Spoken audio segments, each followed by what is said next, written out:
Tax से जुड़ी हर उलझनों को दूर करने के लिए लेकर हम हाजिर हैं आपका पसंदीदा शो टैक्स गुरु, जहां हम नियमों के दायरे में रहकर टैक्स बचाने के बेहतरीन तरीके आपको बताते हैं। नमस्कार, मैं हूं लक्ष्मण राय और आज हमारे साथ होंगी जाने मानी टैक्स एक्सपर्ट गौरी चड्ढा। गौरी, आपका स्वागत है हमारे शो में। गौरी और हम मिलकर के आपको कई सारे महत्वपूर्ण बातें बताने वाले हैं जो एक टैक्स पेयर्स के लिए जानना बेहद जरूरी है। दरअसल अगर आप एचआरए क्लेम करने के लिए अपने पेरेंट्स को किराया दे रहे हैं तो सावधान हो जाइए। क्यों, बताएंगे शो में आगे चलकर। रिफंड आपका लंबे इंतजार के बाद आया तो सही, लेकिन उस पर इंटरेस्ट नहीं जुड़ा, या फिर इंटरेस्ट आया तो कम आया क्योंकि रिफंड लेट से आया। तो इस पे क्या है आपके पास रास्ते, इस पर भी चर्चा करेंगे और साथ ही साथ आपको बताएंगे कि पेंशन धारकों के लिए या फिर पेंशन से जुड़े हुए कई सारे टैक्स की उलझने हैं, उस उलझनों को कैसे देखना चाहिए, कैसे सुलझाएंगे इस शो में आगे चल करके। तो कहीं जाएगा नहीं, अगले आधे घंटे तक आपको इन्हीं सारे मुद्दों पर बातचीत करने वाले हैं। सबसे पहली बात एचआरए को लेकर के। दरअसल पिछले कई हफ्तों से लगातार काफ़ी ज़्यादा इस पर चर्चा हो रही है, काफ़ी ज़्यादा सोशल मीडिया पे इस पर सवाल उठाए जा रहे हैं, ट्रेंड कर रहा है एक तरीके से। तो दरअसल माजरा ये है कि एचआरए को क्लेम करने के लिए कई बार आप रहते तो अपने घर में हैं, लेकिन उसे किराए का घर दिखा देते हैं। और किराया किसको दे देते हैं? आप अपने माता पिता को दे देते हैं, कई बार अपने पेरेंट्स को देते हैं, स्पाउस को दे देते हैं किराया। चूँकि हम किराया दे रहे हैं जी, तो हम एचआरए क्लेम करेंगे। अब ये करना कितना संभव होगा, गौरी समझते हैं। गौरी, पहले तो अभी क्या था मामला और अब क्या होने वाला है? देखिए लक्ष्मण, जो सैलरीड क्लास है उनके लिए एचआरए क्लेम करना सबसे ज़्यादा टैक्स सेव करने का एक अच्छा तरीका था। और ओल्ड रेजीम में अगर हम देखें, ज़्यादातर लोग एचआरए क्लेम करते हैं बिकॉज ये एक बहुत मेजर कंपोनेंट हो जाता है अगर आप रेंट दे रहे हैं। लेकिन हर कोई रेंट देता नहीं है, तो एक लेजिटिमेट टैक्स प्लानिंग का टूल था कि आप अपने पेरेंट्स के घर में अगर रह रहे हैं, आप उनको रेंट दे रहे हैं, या आप अपने सिबलिंग के साथ रह रहे हैं, या आप अपने स्पाउस को रेंट दे रहे हैं। और इसमें हमारे जो व्यूअर्स हैं उनको बहुत फ़ायदा होने वाला है, क्योंकि हमने कई बार अपने शो में ये डिस्कस किया कि अगर आप अपने पेरेंट्स को रेंट दे रहे हैं या स्पाउस को रेंट दे रहे हैं तो आपको किन चीज़ों का ध्यान रखना है। जिसमें सबसे इंपॉर्टेंट चीज़ें ये हैं कि आप रेंट एक्चुअली उनको पे कर रहे हो, यानी कि बैंक टू बैंक ट्रांसफ़र हो रहा हो रेंट, मंथली बेसिस पे रेंट एग्रीमेंट होना चाहिए। और आपके पेरेंट्स या स्पाउस या सिबलिंग जिनको भी आप रेंट दे रहे हैं वो अपनी रिटर्न में उस इनकम को शो कर रहे हैं। अब अगर हम देखें जो ड्राफ्ट रूल्स आए, अच्छा, अभी इतना जरूरी था? अभी आप इतना जरूरी था, जिसका नाम दे रहे हैं, जिनको किराया दे रहे हैं, उसमें इन सारी शर्तों को पूरा कर रहे हैं, तो आप उसको क्लेम कर सकते हैं, कोई दिक्कत नहीं है। अब नया एचआर रूल क्या करने जा रहा है? अब नया रूल ये है कि अब जब आप ड्राफ्ट रूल देखेंगे तो कुछ सिटीज को 50% डिडक्शन वाली कैटेगरी में अलाउ कर दिया गया है। ये एक अच्छा तरीका हुआ जो हमने पहले डिस्कस भी किया था। इसमें क्या होता है? जैसे जब हम एचआरए क्लेम करते हैं तो उसमें कैलकुलेशन होती है, एचआरए की लिमिट होती है क्लेम करने की। उसमें कुछ सिटीज जैसे अहमदाबाद, उसमें अब 50% तक की डिडक्शन को अलाउ कर दिया गया है। लेकिन इसी के साथ साथ क्योंकि सरकार ये जानती है कि कई लोग जेन्युइनली रेंट नहीं पे कर रहे होते, तो अब जब आप अपने रिटर्न भरेंगे तो आपको एक फॉर्म के अंदर अपने लैंडलॉर्ड के साथ जो रिलेशनशिप है उसको मेंशन करना होगा। तो यहाँ पे अगर आप अपने स्पाउस को रेंट दे रहे हैं या आप अपने पेरेंट्स को रेंट दे रहे हैं, तो उस केस में जब आप ये मेंशन करेंगे तो आपको हो सकता है कि सरकार ये देखे कि जेन्युइनली टैक्स आप रेंट पे कर रहे हैं कि नहीं, मंथली बेसिस पे कर रहे हैं कि नहीं। कई लोग क्या करते हैं, मार्च के महीने में पूरा ट्रांसफ़र कर देते हैं, तो मंथली इंस्टॉलमेंट में जाना चाहिए। रेंट एग्रीमेंट नहीं होता कई लोगों के पास, वो होना बहुत ज़रूरी है। आपके पेरेंट्स या स्पाउस या सिबलिंग्स जो भी उस रेंट को ले रहे हैं वो अपनी रिटर्न में दिखा रहे हैं कि नहीं। ये सारी की सारी चीज़ें अब सरकार ट्रैक करने वाली है। तो एचआरए क्लेम करना आसान अब नहीं रहेगा। वैसे भी ओल्ड रेजिम में जितनी डिडक्शंस हैं सबके लिए कुछ ना कुछ ऐसा प्रोविजन लाया गया है जहाँ पे डिडक्शन क्लेम करने के लिए आपको थोड़ी मुश्किल होने वाली है। अब आप फेक डिडक्शन नहीं क्लेम कर पाएंगे। और ज़्यादा सख्ती कर दी गई कि आप कहीं कोई ग्रे एरिया नहीं रखें। तो अगर आप ओल्ड रेजिम में फाइल कर रहे हैं, ये सारी डिडक्शंस आप ले रहे हैं, तो आपको 100% श्योर होना जरूरी है कि आप कोई भी टैक्स की चोरी नहीं कर रहे हैं। पेरेंट्स को दे रहे हैं तो वाकई पेरेंट्स से किराएदार हैं, ये आपको बताना पड़ेगा। बिल्कुल बिल्कुल, हाँ, वहाँ पे ये फर्जी है। लेकिन पेरेंट्स के घर में किराए पर रहना कोई वैसा गैर कानूनी तो है नहीं है। बिल्कुल, मैं इसीलिए कह रही हूँ लेजिटिमेट टैक्स प्लानिंग का टूल था ये। लेकिन आप वो क्या किराया सच में दे रहे हैं और क्या आपके पेरेंट्स उसके ऊपर टैक्स दे रहे हैं, इन चीजों का ध्यान रखना जरूरी है। अब इसमें भी कि पेरेंट्स अगर टैक्स देने की कैटेगरी में नहीं आते हैं, उस इनकम टैक्स ब्रैकेट में नहीं आते हैं, तो फिर वो पर क्या उन्होंने रिटर्न भरी है? अगर उस कैटेगरी में भी नहीं आते, रिटर्न भरी है, बैंक टू बैंक ट्रांसफर हुआ है मंथली बेसिस, और आपका रेंट एग्रीमेंट है, ये सारी डॉक्यूमेंटेशन आपको काम आएगी अगर आपके पास कोई नोटिस आता है। अच्छा, हालांकि हर महीने किराया देने वाला जो मामला उसमें तो बहुत जगह ये होता है कि 11 मंथ का किराया आप एक साथ ले लेते हैं, कई जगह ये आप ऑर्डिनरी केसेस में देखें, अगर हम रेंट पे किसी के घर में रह रहे हैं, हम रेंट ले रहे हैं, तो वो किराया मंथली लेता है, डिपॉजिट भी लेता है। इनफैक्ट बॉम्बे में कई बार होता था पहले, अभी नहीं, कि जब मैं रहा करता था कि 11 महीने किराया आपको एडवांस दे देना है और 11 महीने खत्म होने के बाद फिर आपको 11 महीने किराया, फिर तो और अच्छी बात है, आप 11 महीने का एडवांस दीजिए उनको। बट कई लोग क्या करते हैं, साल खत्म होने के बाद मार्च के महीने में पूरा ट्रांसफर करते हैं पिछले महीने का। उतने दिलदार तो मकान मालिक होते नहीं। बिल्कुल। तो इनकम टैक्स आप समझ जाए कि आप कुछ गड़बड़ कर रहे हैं। तो जो भी है, मतलब नियत ठीक होनी चाहिए, और नियत ठीक है इसका प्रमाण आपके पास होना चाहिए। ये कुल मिलाकर है, नए नियम में ये कुछ बदलाव होने जा रहा है, और ड्राफ्ट है वैसे, लेकिन 1 अप्रैल से लागू होना है। क्यों? बिल्कुल। चलिए अब शुरू करते हैं सवाल जवाब का सिलसिला। चलते हैं बिलासपुर छत्तीसगढ़, जहां से महेंद्र कुमार साहब हमारे साथ फोन लाइन पर जुड़ चुके हैं। महेंद्र जी नमस्कार। हाँ नमस्कार सर। बताया जाए क्या उलझन आपकी? सर मेरी उलझन है ATEE को लेकर। अच्छा। हाँ, होम लोन के अंतर्गत जो 2 लाख के अलावा और जो छूट मिलती है उसको लेकर, हाँ। क्या इस प्रोविजन में कोई बिल्डअप एरिया का रिस्ट्रिक्शंस है, और रिस्ट्रिक्शन क्या ग्राम पंचायत रेसिडेंशियल प्रॉपर्टी में भी लागू है, ये पूछना था। देखिए, ये जो सेक्शन ATEE है, ये बेसिकली आपको घर लेने पे मिलता है, और ओवर एंड अबव जो हमारा सेक्शन 24 की जो इंटरेस्ट कंपोनेंट की अगर आपने लोन लिया है उसकी डिडक्शन मिलती है, और ATC में जो 1.5 लाख का प्रिंसिपल का कंपोनेंट मिलता है उसके ओवर एंड अबव आपको ये डिडक्शन मिलती है। और ये डिडक्शन आपको ओल्ड रिजीम में मिलेगी, न्यू रिजीम में इनमें से कोई भी डिडक्शन आपको नहीं मिलेगी। जहाँ तक ATEE की बात है, बहुत लिमिटेड लोगों के लिए ये डिडक्शन है, जिसमें जैसे आपने एरिया का पूछा, तो नॉन मेट्रो सिटीज़ में 60 स्क्वायर मीटर्स और आपके मेट्रो सिटीज़ में 90 स्क्वायर मीटर्स तक का ये एरिया होना चाहिए, तभी आप इस पर क्वालिफाई कर सकते हैं। लेकिन इसके टाइमलाइन भी है, आपने जो लोन लिया है वो किस पीरियड में लिया है और आपका कौन से सिटी में है, इस सब पे डिपेंड करता है। बट और आप इसको सिर्फ ओल्ड रिजीम में ले सकते हैं, न्यू रिजीम में आपको ये तीनों ही डिडक्शंस का फायदा नहीं मिलेगा। मैन जी, कंफ्यूजन दूर हो गया? जी नहीं, मेरा पूछने का मतलब ये है कि जो मैडम बोल रही है कि मैंने जून 2020 में लिया है, जो उस पीरियड में आता है ना, और नॉन मेट्रो सिटी और सिटी की बात बताई, तो मैं ये पूछ रहा हूँ ग्राम पंचायत गांव में है मेरा जो घर बनाया है मैंने, उस पर पूछ रहा हूँ मैं।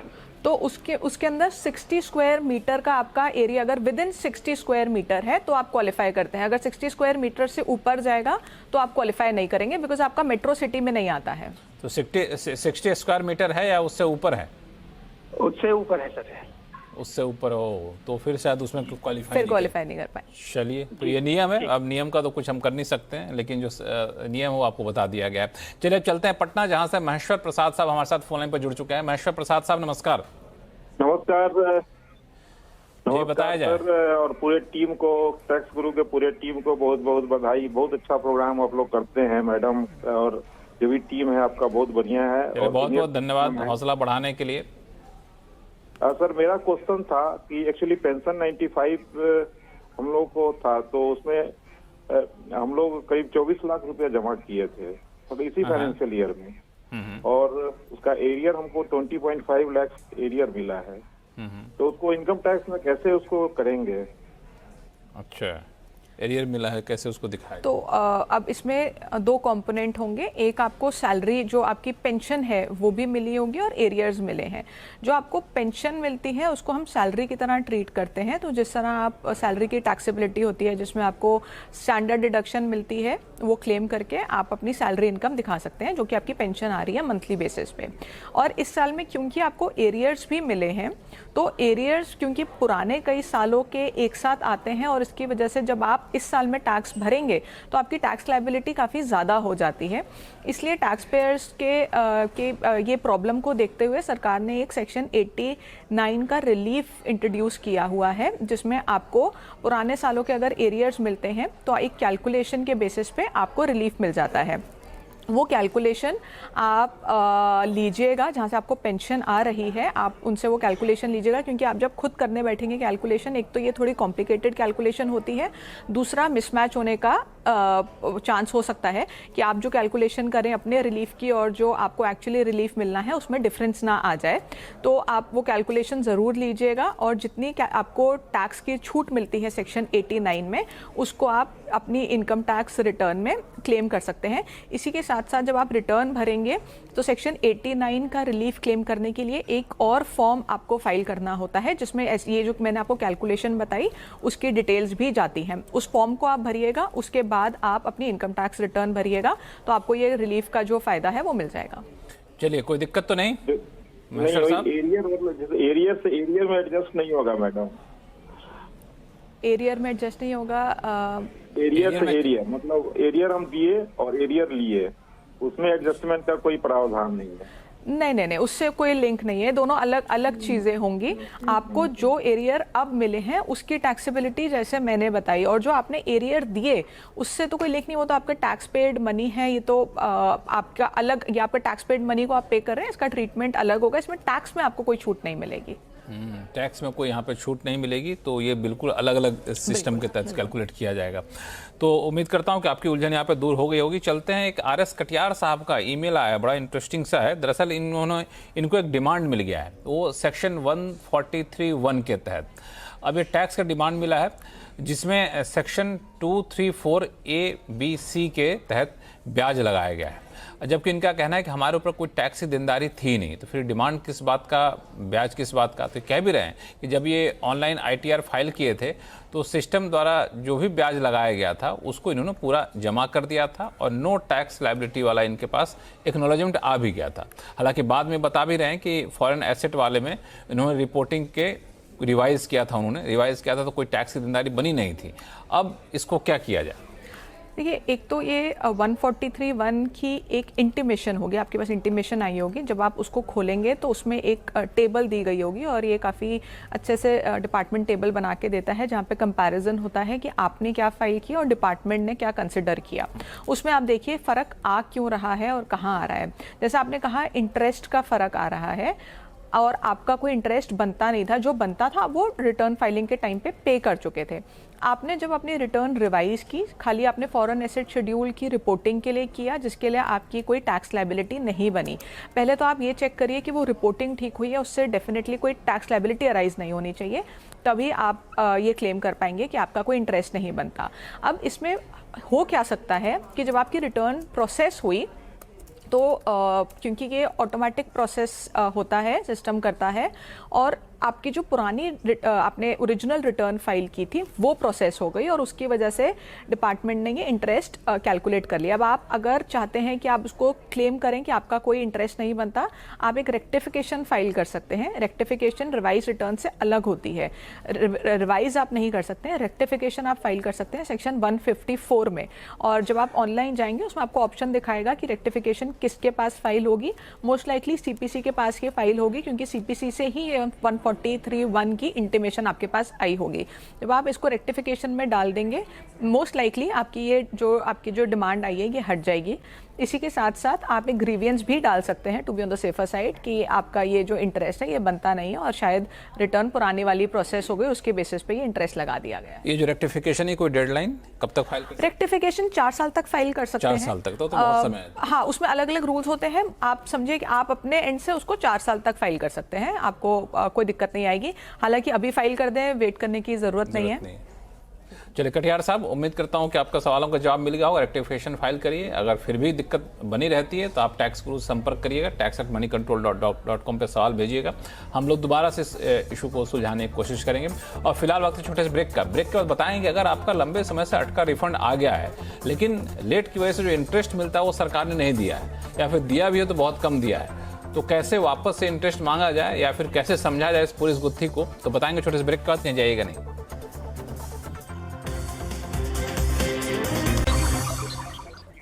ब्रेक के बाद एक बार फिर से आपका स्वागत है। आप देख रहे हैं टैक्स गुरु, और आपके सवालों का जवाब देने के लिए हमारे साथ बनी हुई हैं जाने मानी tax expert Gauri Chadha.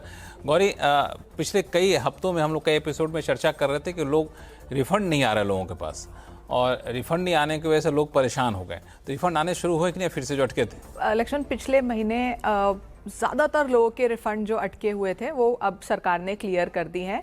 Most likely आप सबका रिफंड अब आ गया। सबका रिफंड आ गया। तो आप लोगों को लगता है बहुत सरकार की आलोचना की होगी, रिफंड आया नहीं तो सरकार ने सुन लिया आपकी बात और साथ ही साथ इंटरेस्ट भी दिया होगा, उसको जरूर चेक करिए। अच्छा, कई लोग ये करें कि इंटरेस्ट कम आया है, फिर इंटरेस्ट नहीं आया, ऐसा भी हुआ है क्या कई लोगों? डेफिनेटली ऐसा हुआ है। एक तो कुछ केसेस में जहाँ पे रिफंड आना चाहिए था वहाँ पे लोग कंप्लेन कर रहे हैं कि रिफंड नहीं आया है।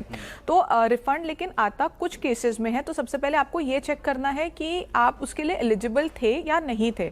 गवर्नमेंट आपको तब रिफंड देती है, रिफंड के ऊपर इंटरेस्ट देती है, जब आपका जो रिफंड है वो more than 10% of the tax determined है। यानी कि आपका जितना टैक्स बना है उससे 10% से ज़्यादा अगर आपका रिफंड है तो ही सरकार आपको रिफंड देगी। रिफंड पे इंटरेस्ट देगी? हाँ, इंटरेस्ट देगी, सॉरी, रिफंड के ऊपर इंटरेस्ट देगी।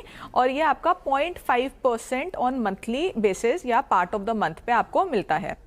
अब जिन केसेस में ये अमाउंट 10% से कम है, पहले तो उनको नहीं मिलेगा। तो आप अगर उस कैटेगरी में आते हैं तो आप एलिजिबल ही नहीं थे। हालांकि कई लोग हैं जो इस कैटेगरी में आते थे जिनका 10% से ज़्यादा का रिफंड था, उनको भी रिफंड शायद इंटरेस्ट नहीं मिला है। तो उनको ये चीज़ चेक करनी होगी कि उनको क्यों नहीं मिला है। अगर टोटली सीपीसी की ओर से प्रोसेसिंग में गलती हुई है तो आप उसके लिए रेक्टिफिकेशन रेज कर सकते हैं या रीप्रोसेस कर सकते हैं अपनी रिटर्न को। और कुछ केसेस में आप ऐसा देखेंगे कि आपको रिफंड जितना क्लेम किया था उससे कम आया है। उस केस में हो सकता है आपकी कोई एडजस्टमेंट हुई है, कोई डिडक्शन, कोई एग्जेम्पशन आपकी या तो कंसिडर नहीं की गई है या आपकी कोई पुरानी डिमांड थी जिससे उस रिफंड को एडजस्ट कर लिया गया है। और ये चेक करने के लिए आप अपना जो इंटीमेशन आती है आपके पास ईमेल पे भी आई होगी और आप लॉगिन करके पोर्टल पे भी देखेंगे तब भी आपको दिख जाएगी। उसमें टैबुलर फॉर्म में पूरी कैलकुलेशंस होती हैं, आपको इजीली आप स्पॉट कर लेंगे कि कहाँ पे डिफरेंस आया है। तो दो ही केसेस हो सकते हैं, एक तो अगर आपको ज़्यादा अमाउंट आया है तो वो इंटरेस्ट होगा, कम आया है तो कोई एडजस्टमेंट हुई होगी, और अगर आप रिफंड डिजर्व करते थे आपको नहीं आया है तो आपको रेक्टिफिकेशन फाइल करनी होगी। चलिए, तो ये तीनों हालात में आप देखिए आप किस कैटेगरी में फॉल करते हैं और उस कैटेगरी के हिसाब से आपको आगे कदम यहाँ पे सोचना है। ऐसा करते हैं कि अब वापस से शुरू करते हैं सवाल जवाब का सिलसिला। चलते हैं राकेश भार्गव साहब के पास जो कि भोपाल से हैं, हमारे साथ जुड़ चुके हैं। राकेश जी नमस्कार। नमस्ते सर, मेरा सवाल है कि जब हमेशा ऐसा बोलते हैं कि इन्वेस्टमेंट करेंगे रेसिडेंशियल हाउस में तो उसको कैपिटल गेन एग्जाम मानेंगे, तो सर इन्वेस्टमेंट का मतलब क्या होगा? एक इन्वेस्टमेंट कब कंप्लीट माना जाएगा? एक टीन शेड का घर बना ले, आरसीसी स्लैब डाले, कब कैसा क्या माना जाएगा? इंटरेस्टिंग क्वेश्चन है ये लक्ष्मण। ये सबसे ज़्यादा लिटिगेशन का मैटर है। अच्छा। अगर हम देखें तो इस पर्टिकुलर इशू पे सबसे ज़्यादा लिटिगेशन होती है और चल रही है और बहुत सारी जजमेंट्स हैं इन केसेस को लेके। तो अगर हम सेक्शन 54 या 54F की एग्जेम्पशन की बात कर रहे हैं जहाँ पे हम अपना जो रेजिडेंशियल घर है वो खरीद रहे हैं, तो सबसे आसान और सेफ तरीका है कि आप डेट ऑफ पोजेशन को कंसिडर करें। हालांकि बहुत सारी जजमेंट्स ऐसा भी कहती हैं कि डेट ऑफ अलॉटमेंट को कंसिडर कर लिया जाएगा, लेकिन उन केसेस में फैक्ट्स ऑफ द केस अलग हो सकते हैं। तो अगर आपको सेफ रहना है आप डेट ऑफ पोजेशन को कंसिडर करें। अगर आप कोई और डेट कंसिडर कर रहे हैं या आप डेट ऑफ पोजेशन कंसिडर नहीं कर रहे हैं बेसिकली, तो आप ये सोचिए कि आप लिटिगेशन में हो सकता है आपका केस आ जाए, आपका स्क्रूटनी आएगा तो प्रॉब्लम आएगी, आपको आगे अपील में जाना होगा। तो ऐसा रिस्क आप ना लें। और अगर आप ऐसा रिस्क ले रहे हैं कि आप डेट ऑफ पोजेशन के अलावा कोई डेट कंसिडर कर रहे हैं, तो आपको श्योर होना चाहिए पहले कि आप उस चीज़ के लिए एलिजिबल हैं based on the prior judgments. तो अगर आप किसी भी ऐसी प्रॉब्लम में नहीं फंसना चाहते हैं, सीधा डेट ऑफ पोजेशन को आप कंसिडर करें और अपना जो टाइम पीरियड है 2 इयर्स 3 इयर्स वो वहीं से आप कंसिडर करें। ये भी कह रहे थे ना कि माने टीन शेड वाला मकान बना लिया तो क्या वही मकान बना माना जाएगा? देखिए, इसमें भी दोबारा अगर मैं बात करूं तो ये भी एक लिटिगेशन का मैटर है। अगर आप प्रूफ कर सकते हैं कि वो घर रहने लायक है, आप उसमें इजीली रह सकते हैं, उसमें घर में जितना सब कुछ होना चाहिए वो सब है और वो लिवेबल घर है, तो आप वो क्लेम कर सकते हैं। उसमें एक्ट में कहीं भी ये नहीं लिखा है कि आपको ईंटों से ही घर बनाना है। आप जैसे भी घर बना रहे हैं वो लिवेबल होना चाहिए। तो इसको कि कौन सर्टिफाई करेगा कि रहने लायक घर है कि नहीं? ये आपके ऊपर है कि आप कैसे प्रूव करते हैं अगर केस आता है। हाँ, लेकिन अगर आपका घर जेन्युइनली लिवेबल है तो प्रूफ करने में कोई दिक्कत नहीं आएगी। अच्छा, एक चीज और बता दीजिए कि ये चूंकि बड़ा बेसिक सा सवाल पूछे कि जब घर बेचे और दूसरा घर कंप्लीशन, तो घर बनाने चले हैं तब से माना जाएगा कि घर कंप्लीट हो जाएगा, तब से माना जाएगा, जो आपने कंप्लीशन सर्टिफिकेट के आधार पर माना जाएगा? अगर आप कंस्ट्रक्ट कर रहे हैं तो आपको 3 साल के अंदर कंस्ट्रक्ट करना है। और जब construction completion, to be on the safer side, जो एक्ट में लिखा है उसको अगर हम ऐसे ही पढ़ें तो आपका कंप्लीशन सर्टिफिकेट पे डिपेंड करता है।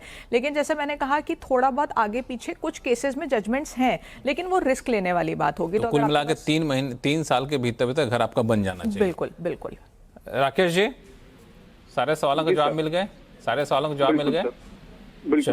चलिए, बहुत बहुत धन्यवाद हमारे साथ जुड़ने के लिए। अब ऐसा करते हैं, नई दिल्ली चलते हैं, जहाँ से ब्रिज मोहन जी हमारे साथ हैं। ब्रिज मोहन जी, नमस्कार। नमस्कार जी, बताया जाए क्या सवाल आपका? मेरा सवाल ये है कि मेरा लास्ट ईयर की इनकम 17.5 लाख थी और उस पर इनकम टैक्स मैंने 2.5 लाख दिया था अप्रोक्सीमेट। इस साल इनकम और इनकम टैक्स तो करीब करीब यही रहेंगे, लेकिन मैंने एक अपने प्रोडक्ट का एक टेक्निकल नो हाउ 1.05 लाख में बेचा है और उसकी टैक्स लायबिलिटी भी उसी कंपनी को देनी है।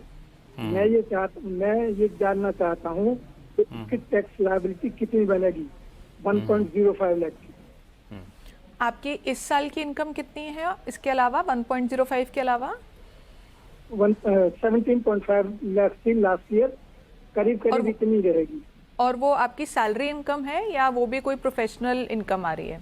नहीं, मैंने ये वो जो है वो मेरी इंटरेस्ट की इनकम है। Interest plus business. Interest plus business income, ठीक है। 17 लाख आपकी इंटरेस्ट इनकम है और ये जो 1.05 है ये आपकी प्रोफेशनल या बिजनेस इनकम मानी जाएगी। तो जो आपकी इंटरेस्ट की इनकम है उसके ऊपर आपको कोई डिडक्शन नहीं मिलेगी। आपको एज इट इज उसको इनकम फ्रॉम अदर सोर्सेज में रिपोर्ट करना होगा। जो आपने टेक्निकल नो हाउ के लिए आपको 1.05 मिला है, इस पे मोस्ट लाइकली आपका 10% का TDS डिडक्ट होके आपको मिला होगा। तो आप इसको 1.05 को बिजनेस प्रोफेशन में दिखाएंगे। अगर आपने इस इनकम को अर्न करने के लिए कुछ खर्चा किया है, आप उसको इसमें से माइनस कर सकते हैं और बैलेंस अमाउंट के ऊपर आपको टैक्स देना होगा। ये जो बैलेंस बचेगा, सपोज करिए 1,05,000 की आपकी इनकम है और आपका 5,000 का खर्चा हुआ है, तो 1 लाख के ऊपर आपको टैक्स देना होगा। ये 1 लाख आपका स्लैब रेट पे चला जाएगा, यानी कि जो 17 लाख की इनकम है उसमें ऐड हो जाएगा, तो 18 लाख के ऊपर आपको टैक्स देना होगा। तो इसमें कितना खर्चा क्लेम कर सकते हैं, कोई लिमिट है? खर्चा कुछ भी क्लेम कर सकते हैं, प्रोवाइडेड वो जेन्युइन खर्चा हो, उस बिजनेस से रिलेटेड हो। ऐसा नहीं कि 1,05,000 1,05,000 का खर्चा ही दिखा दिया, ऐसा नहीं दिखा सकते हैं, वो भी दिखा सकते हैं, अगर जेन्युइन है। लोग लॉस दिखाते हैं, लेकिन जेन्युइन होना चाहिए, क्योंकि कई बार शुरू के सालों में हो सकता है कि आपका खर्चा ज्यादा हो, लेकिन जेन्युइन होना चाहिए। ऐसा नहीं कि पर्सनल खर्चे आप उसमें क्लेम कर लें। ब्रिजमोहन जी, आपके बहुत सारे सवाल के बहुत सारे जवाब मिल गए। आप अपनी सुविधा अनुसार जो आपको सूट करे उसका पालन करिए, और फिर भी कोई उलझन हो तो हमें लिखिएगा। और गौरी, बहुत बहुत धन्यवाद सभी सवालों का जवाब देने के लिए। तो आपके पास कोई भी सवाल हो, ऐसे ही सवाल जिसमें आप फंसे हुए हैं, कई सारे उलझन हो, तो आप हमें लिख भेजिए tax@moneycontrol.com पे। और अपना सवाल जब भेजें तो अपना नाम और मोबाइल नंबर लिखना ना भूलें। टैक्स गुरु में फिलहाल इतना ही। देखते रहिए CNBC आवाज़। नमस्कार।